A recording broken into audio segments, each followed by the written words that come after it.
5月ぐらいにあローランドさんと俺2人で飲み行ったんですよね。うん。引き抜きだろうなぐらいの。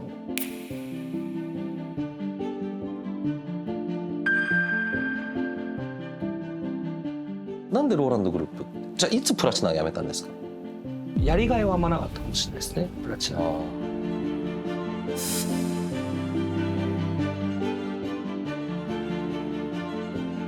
売りかけ禁止になったんですよね、歌舞伎町が。その2部営業のタイミングで、売りかけって結構2部営業で結構命綱というか、そうなんだ。結構生命線だったんですよ。でそこから潰れた、潰れて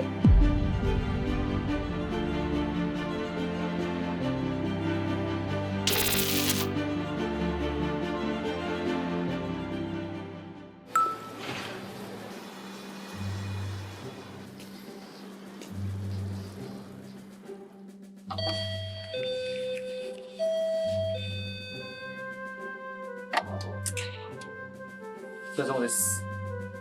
こんばんは。こんばんは。お久しぶりです。お久しぶりです。5年ぶりだよな、この家に来たの。確かに。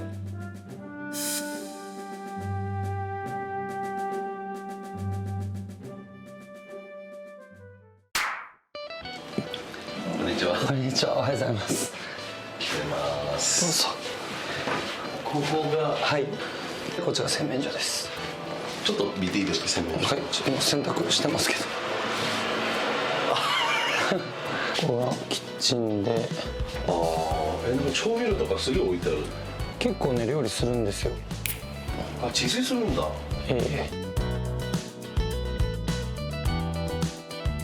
ょっとトイレに。トイレ、はい。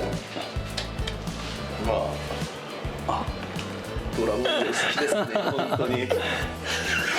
ドラゴンボールマニア。いやもうドラゴンボールが至る所にあって。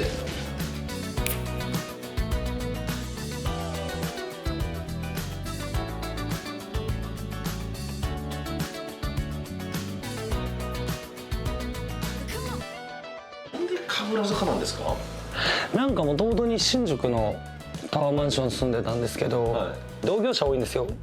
ホストとかキャバ嬢とか、多いんでちょっと嫌だなっていうか、僕がこんなこと言うのもあるんですけど、ホスト嫌いなんで僕。引っ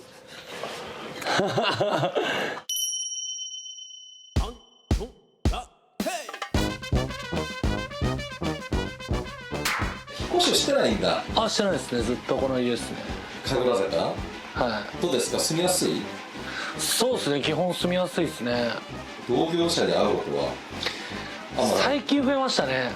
前撮影した時はもう全然なかったんですけど、最近多いですね。若松川田っていうところからだんだん柳町に寄ってきて、どんどん広がっていってますね、水商売の住むエリアが。いや、ちょっと嫌だ。いや、嫌ですよ。僕はどんどん遠くに行っちゃうかもしれない。次千代田区かもしれない。なるほど。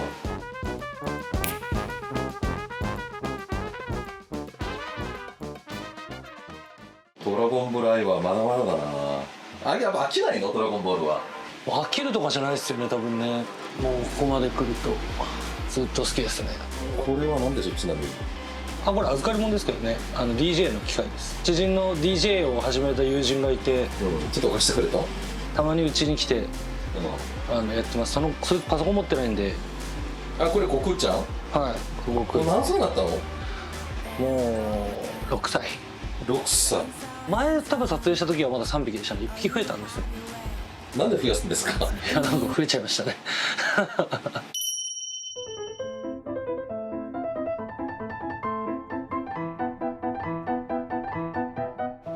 この子新しい子なんですよ。名前は何5点。5点。5点ってのはここの息子ですね。じゃあご飯、じゃあこの子がご飯ってこと？いや、ご飯はいないんですよ。あ、いないんだ。ご飯って猫の名前的にはあんま可愛くないかなと思って。Well, I missed the kick in the big game, failed my driving test, misspelled my ex-girlfriend's name on the tattoo on my chest. コーヒーでいいですか？はい、お願いします。 And I can't seem to get along. やっぱ今もこんな調味料はちゃんとたくさんあって、前より増えたし、多分ね、今もたまに自炊はするんだ。やりますね。一番得意な料理は何？作れって言われたら何でも作れますけどね。これは何の洗い物ですか？何を作ったんですか？これやだな。これ片付けてくれよかったな。これやだな。これは何？袋麺？いや、これ普通にチャーハン的なもの作ってくれましたけど。やだな、確かに。忘れてたな。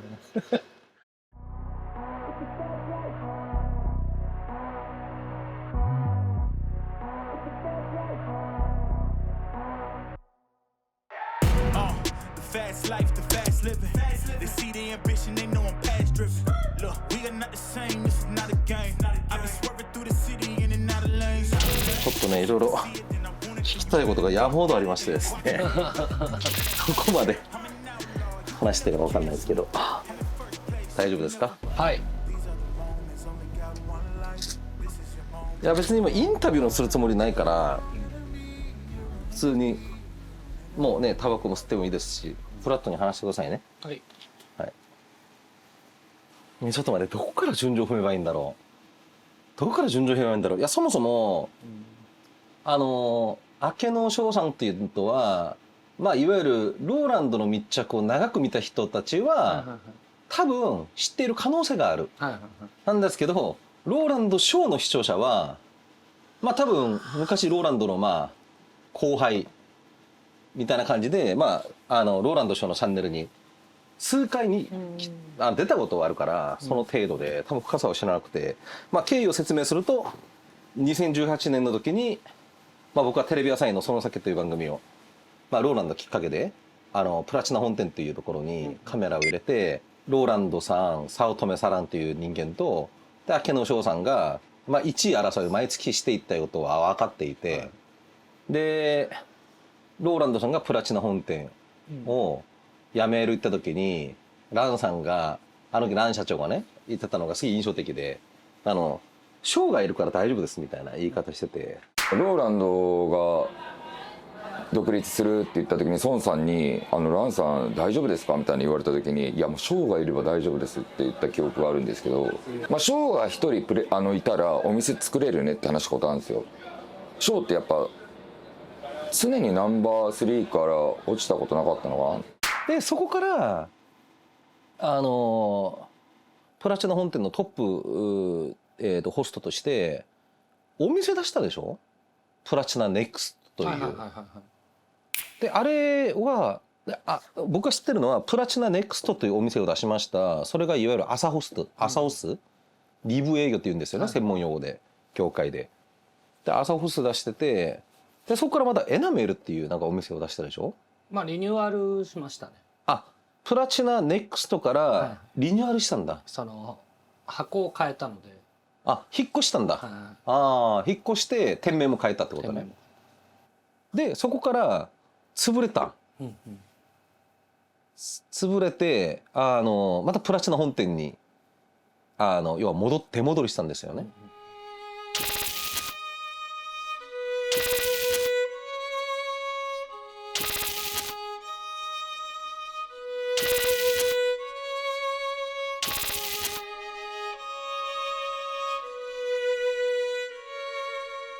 プラチナネクストからエナメルって移動したのは、引っ越したのはシンプルに箱をもうちょっと大きくしたかったってことなんですか？一部営業やりたかったんですよ。であの時は2部営業はそこそこうまくいった。2部営業は最初の1年めちゃくちゃうまくいってて、で一部は今ハーレムネクストが入ってたんで、その箱で一部営業できなかったんですよ。ハーレムネクストが一部営業やっていて、2部営業をプラチナネクスト、看板が2つだったんですよね。で、売りかけ禁止になったんですよね、歌舞伎町が。その2部営業のタイミングで。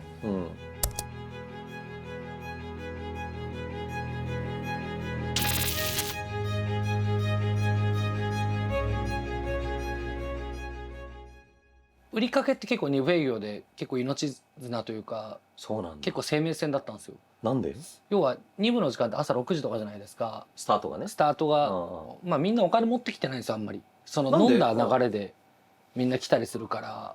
なるほど。一部営業はなんか支度してそうです予算も持って行くけど、二部営業はいわゆる夜中まで朝まで飲んでなんか行くことあるかなって流れで来るからのが多いんですよね。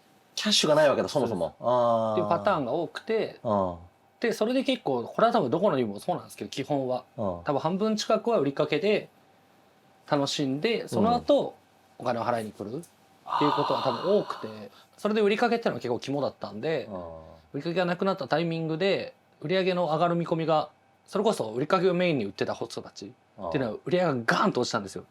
そうなんだ。面白い。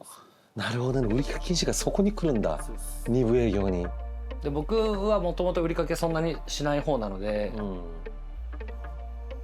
まあ1割2割減ぐらいだったんですけど、売り上げは。まあいわゆるトップたちはお客さんがある程度予算感も知ってるから流れでは来ない立ち位置ですよね。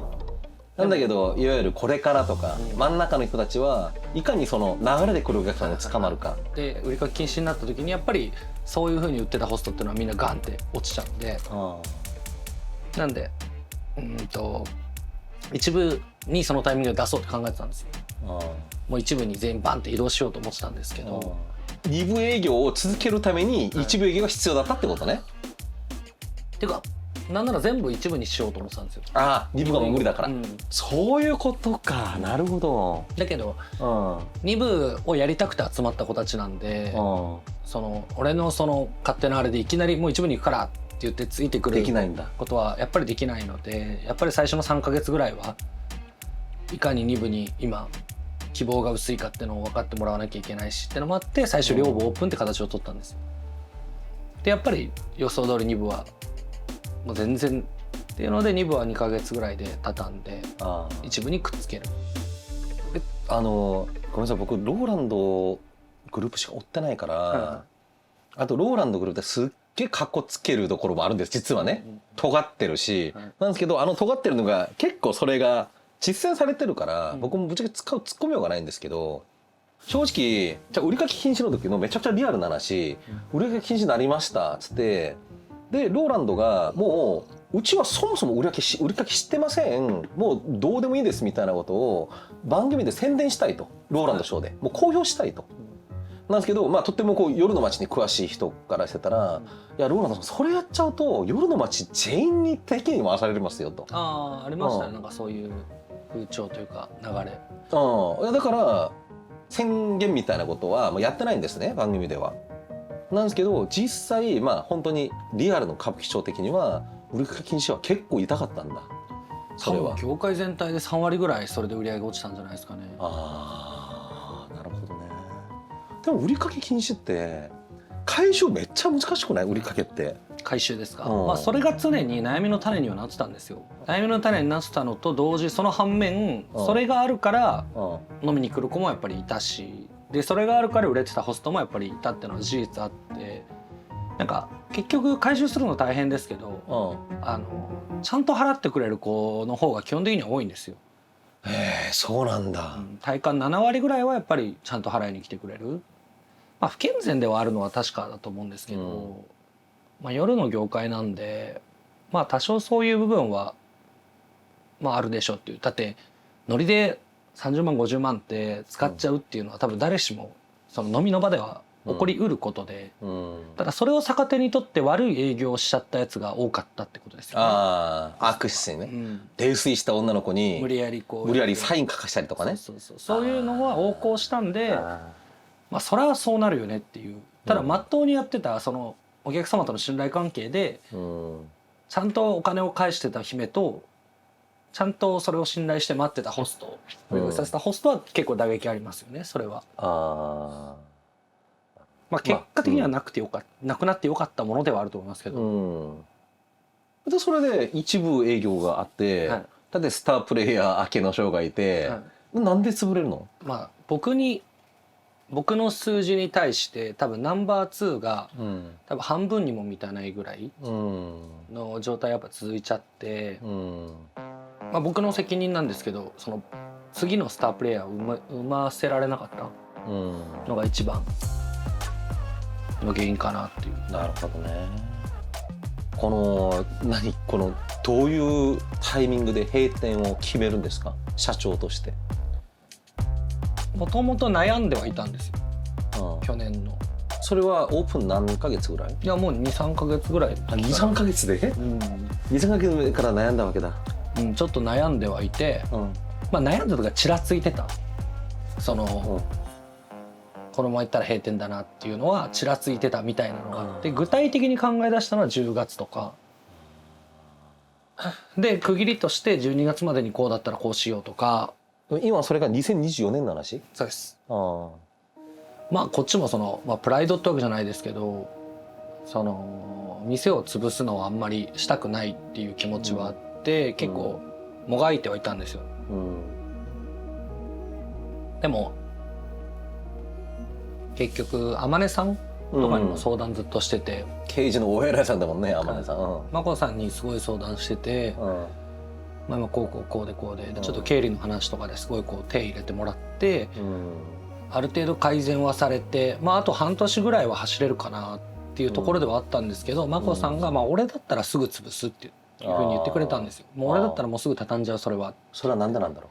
やっぱ未来がもうないと思うよって言って、その状態でやってって、その常に暇な店内で。でもホストって別に一人の男が一人のお客さんで運命変わるところじゃん。いやそうなんです。1時間後は分からないじゃん。そうだから僕はそこにかけたいし、あと半年待ってみてダメだったら閉めようってした気持ちはあったんですけど、でも結局それも一人のお客様で変わるとはいえど、そうすると結局そのホストが売れて、そのホストが辞めるって言い出した時にまた潰すことを考えなきゃいけなくなるしとか、まあ、そういうのもあると思うんですけど、まあ天音さんも自身も何店舗も潰してるし、俺が潰すって判断するのはやっぱりそういう時だから、まあ店出すなんていつでもやれるから、その若いうちにもうさっさと1店舗目はもう畳んじゃって、でやれるんだったら1店舗は畳んじゃって、それは反省としてまた出せばいいだけだから、そこにしがみついてる理由が翔には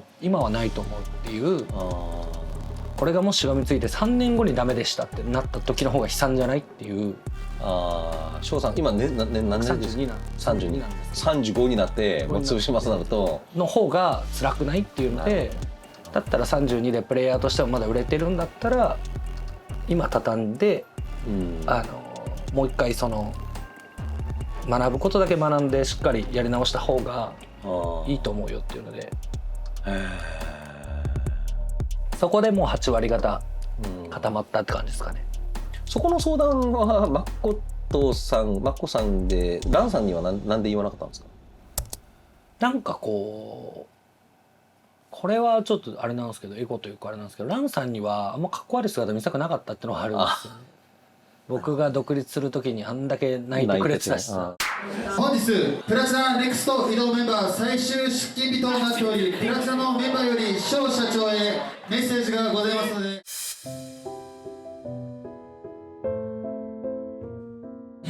ありがとう翔、今までプラチナで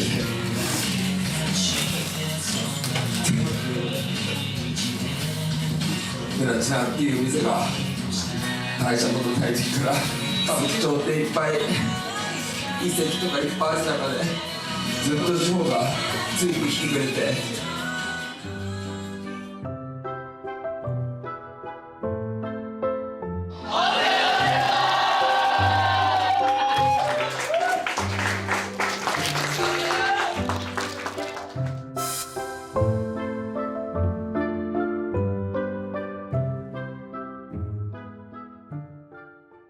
期待をすごいしてもらってたものもあって、あんまり弱いこと言ってランさんがなんか変に心配かけたくないっていうのはちょっと、まあもちろん同じグループ内なんでランさんは知ってましたけど、もちろん俺の店がうまくいってないっていうのはましたけど、あんまりそういう相談をするのもなっていうので言ってなかったのもあります。確かに俺なんか急に思い出した。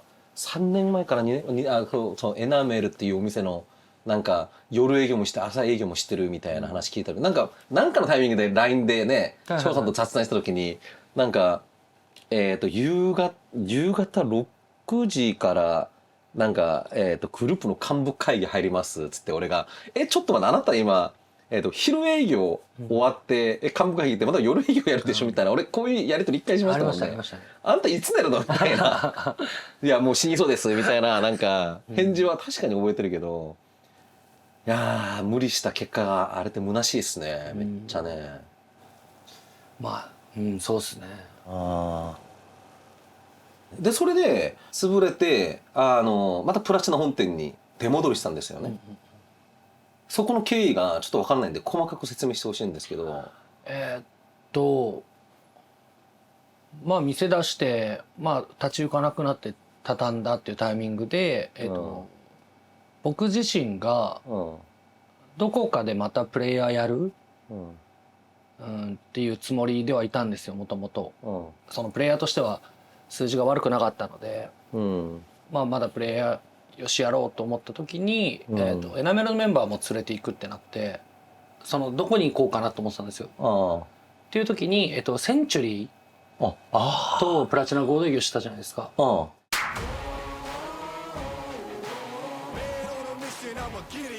れでは8月2日全体見ていただきます。おはようございます。まず、最初に、今日から、六本木で出店されるエイト社長の店舗のメンバーが、出勤することになりましたので、ちょっと簡単に自己紹介をしていただいてもよろしいですか。おはようございます。1週間前からお世話になってるセイです。これからとりあえずプラチナでお世話になるのでよろしくお願いします。エイスさんと一緒に、プラチナで、センチュリー盛り上げていきたいので、これからよろしくお願いします。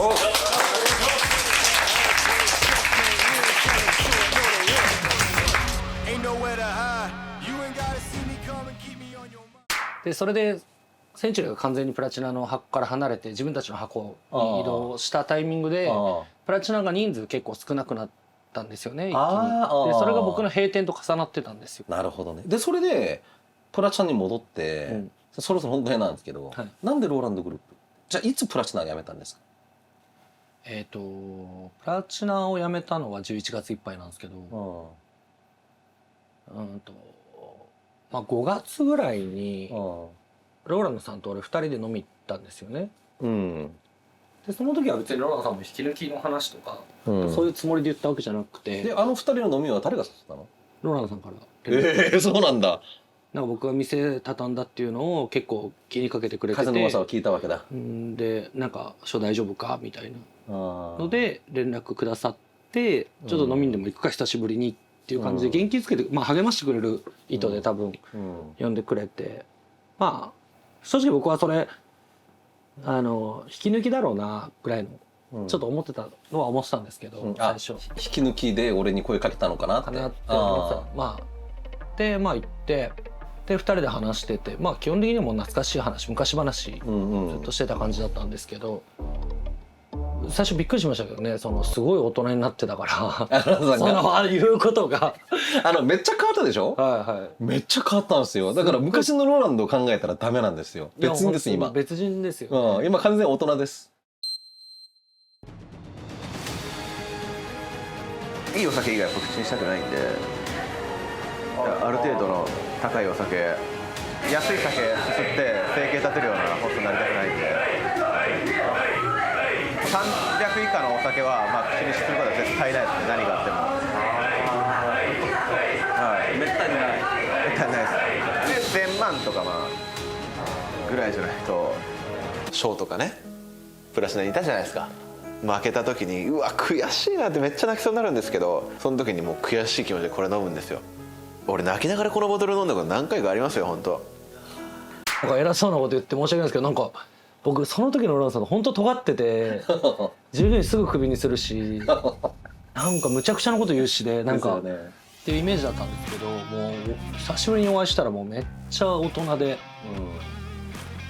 なんか俺もあの時こうでみたいな話とか、でも楽しくて、やっぱり当時一緒に競ってた仲だったんで、やっぱ話して楽しいんですよね、その時のことを今振り返るととか、でそんな会話の中で僕の方から冗談みたいな感じで僕はローランドグループ行くかもしれないですねとかっていう話をちょっとちらっと話した時に、ローランドさんもそれめっちゃ面白いねみたいな感じで、最初それぐらいの火種だったんですけど、最初はローランドさんから来るかなと思ってたら、言ってこないから、ちょっとふっかけたわけだ。そうなんかやっぱ売れ子だな。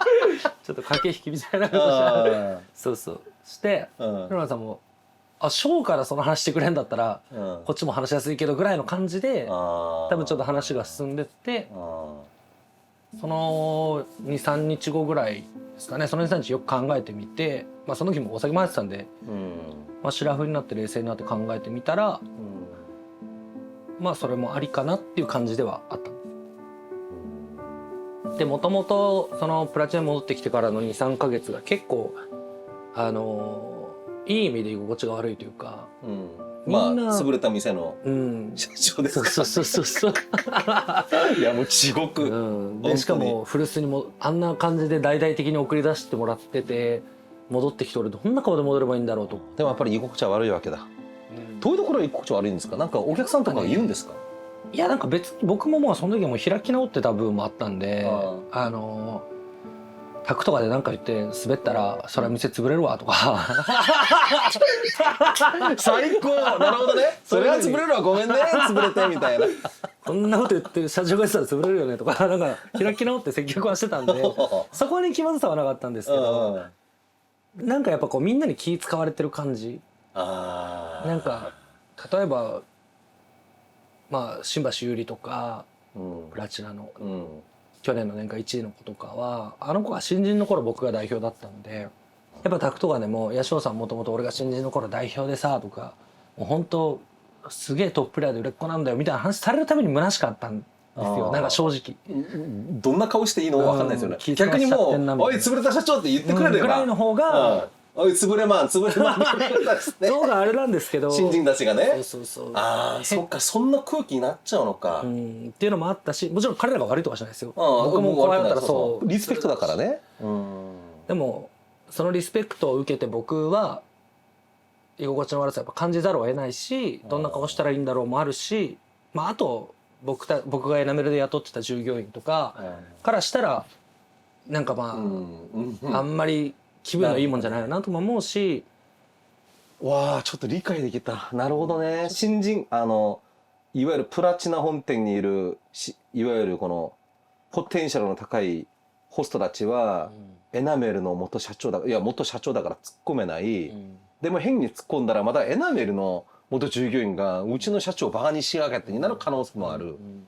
だからもうどっちもどうしようもないっていうことですよね。だからみんな全部忘れて、エナメルの人もプラチナの人も全部普通に一回バカにしてくれればよかったのに、なんか両方できないっていう。もそうだし、難しい。その時にそのロナさんとの話があって、で結構僕勤怠その時めっちゃ悪かったんですよ。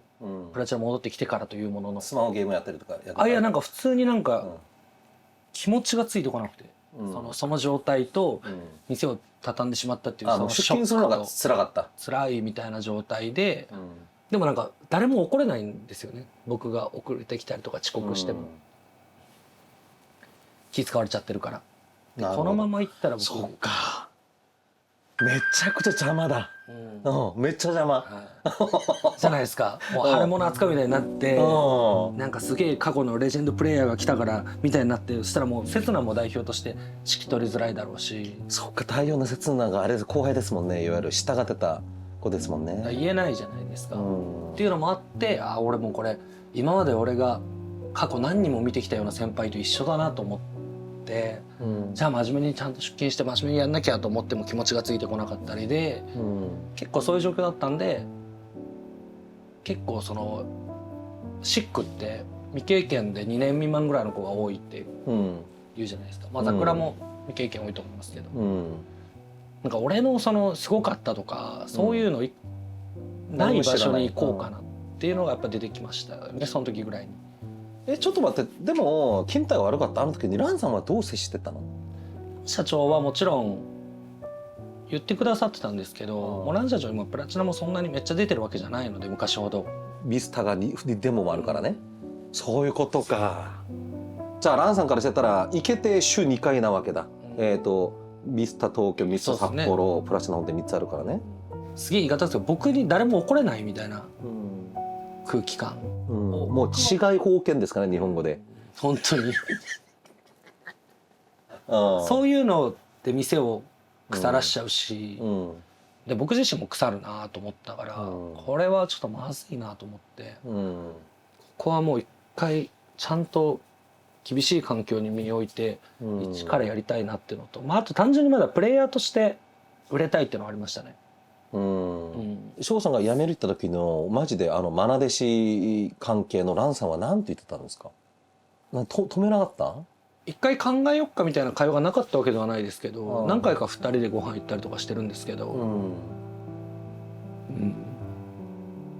多分ランさんも僕のそのやりづらさはなんとなく察してただろうし、なんかプロデューサーって役職で入ったんですけど、翔さんがね、はい、戻ったんですけど、全然プロデューサーしなかったプロデューサーね。だって口出すのも変じゃんと思っちゃうんですよ。確かに。そのいきなり戻って潰れたのに何を言っても潰したじゃんで論破される可能性あるんですよね。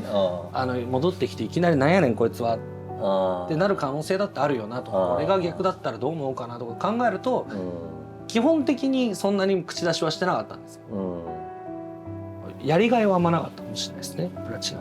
でそういうのを察してなのか、ランさんも新しいステージに行くこと自体は別に止められはしましたけど、もちろんそういう会話はありましたけど、最終的には頑張ってこいよっていう。ローランドグループってどういう立ち位置で入るんですか？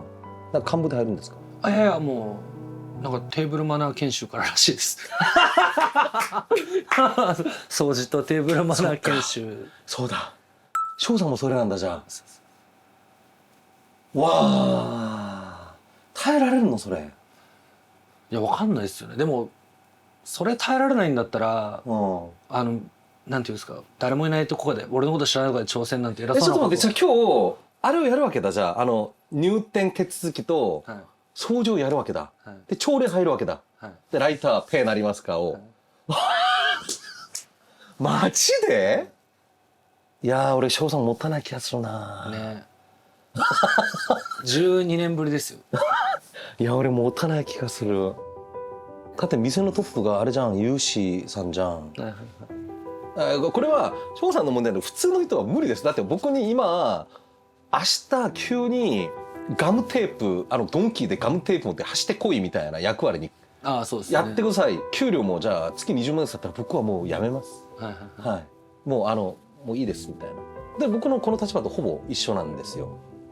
今はカメラを持って好きなタイミングで好きな人に密着して好きな編集をして皆さんに見せるっていう仕事から、好きな人でもないいわゆるちゃんと指示された雑務のみをやって何も考えずに言うことだけ答えろっていう立場で、給料は業界最低給料だよっていうことに、孫さん44のあなた明日からそれですなったら俺も無理。19歳の例えば1ヶ月先輩とかに敬語使うってことでしょ？そうですそうです。いやーできるのこれ？ライトのレベルじゃないと思うけど、俺ライトさんの時も結構心配したけど、ライトさんって結構低迷の時期が結構長かったから、直近まで社長で、だって今でもプラチナ本店行くともうなんか代表が翔さんみたいなあんな感じの人がプラチナ本店から50メートル離れたところではちょうどさでましてってやるしかないですからね。ローランドのライバルだったとか、過去はそうだったけどじゃあ今ライバルですかって言ったら、店潰した社長と成功してる社長さんっていう面で見た時に、もう今ローランドさんでローランドグループホールディングスの会長ですからね。だから雲泥の差が生まれてるわけで、当本人の前ではすごく失礼な言い方なんですけど、同じスタートラインで走ってて、ローランドが今ホールディングスの会長になって潰れた社長になっちゃったっていう。そうですよね。で翔さんは別に先輩としてローランドはもちろんこうリスペクトはしてたんですけど、いわゆるホスト力的にはなんかちょいちょいローランドよりは俺が上っていうことは俺なんか聞いたこと何回もあって、それはもう今でも思ってますね。し、あロランさんと話してる時もその話になったんですよ。あローランドもだって認めてるでしょそれ。ロランさんも、多分歌舞伎で唯一、こいつに勝てないなと思ったホストだったっていうふうに言ってくださったりとかもあって、そこには自信あるんですけど、じゃあホストの才能とかホストがすごいからって一生食っていけるわけじゃないし。いやーこれちょっと言っていいのかどうかめっちゃくちゃ迷うけど、めちゃくちゃぶっちゃけていいですか、ちょっと時間がないんでめちゃくちゃぶっちゃけていい？ローランドさんが翔さんの話はぶっちゃけもう何年前からずっと言ってたんですよ。もう何年前でもない、本当に独立する当初ぐらいからずっと言ってた。本当は翔は俺が連れて行ったらめちゃくちゃ売れるのになみたいなことをずっと言ってたんですよ、僕に雑談でね。なんですけど、いやいや翔さんがあなたの下に来るわけがないじゃんだって。だって翔さんはそもそもホスト力的にはローランドのより上だと自負してるし、キャラクターと、別の才能で売れたローランドにいわゆるこのホストの天才が入るわけないでしょって僕はずっと言ってたんですよ。一回ハワイの旅行でローランさんがいる時に行ったんですよ。独立寸前ぐらいの時で、その時に僕ローランさんと2人でご飯とかも一回も行ったことないですし、当時もバチバチやってて、ローランさん独立ってタイミングの時にハワイのクラブに急に電話で呼ばれて、行ったらショーうち来ないっていう風に声かけていただいたことがあったんですよ。今孫さんおっしゃってたみたいに、うち連れて行きたいって言ってくださってるっていうのはなんとなくは思ってたんですけど、32歳になってあの時ほど売れてない自分をまだここまで買ってくれるっていうのは嬉しいなとは思った分はありますけど、それを薄々感じながらも挑まなかった理由はやっぱプライドだった？もう単純にプラチナの代表になるっていうのがその時確定してたので。ランさんの下でね、さすがにそこはちょっと裏切りにくいですよね。なんで現実的じゃないっていうだけで。行きたい気持ちはずっとあったの？じゃあエナメルの独立前からも。行きたい、あんま考えたことなかったですね。だからもはやローランドの傘下にいるっていうこと自体を想定すらしなかったってことでしょ。想像つかなかったというか、あんまりちゃんと具体的に想像してなかったです。そっか。出勤何時からなんですかちなみに？18時なんですけど、じゃあ行きますか。連絡しますね。はい、急ぎましょう。僕のせいで遅れるのめちゃくちゃ嫌がるんですよお店は。そうなんですか。じゃあ急ぎますか。はい、着替えだけしてきます。よいしょ。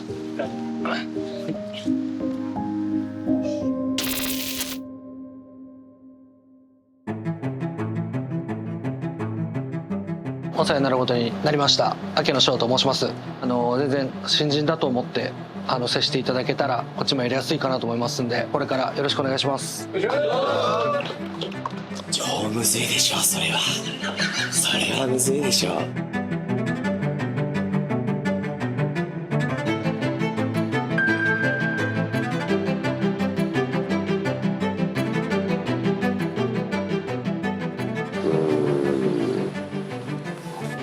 すみません。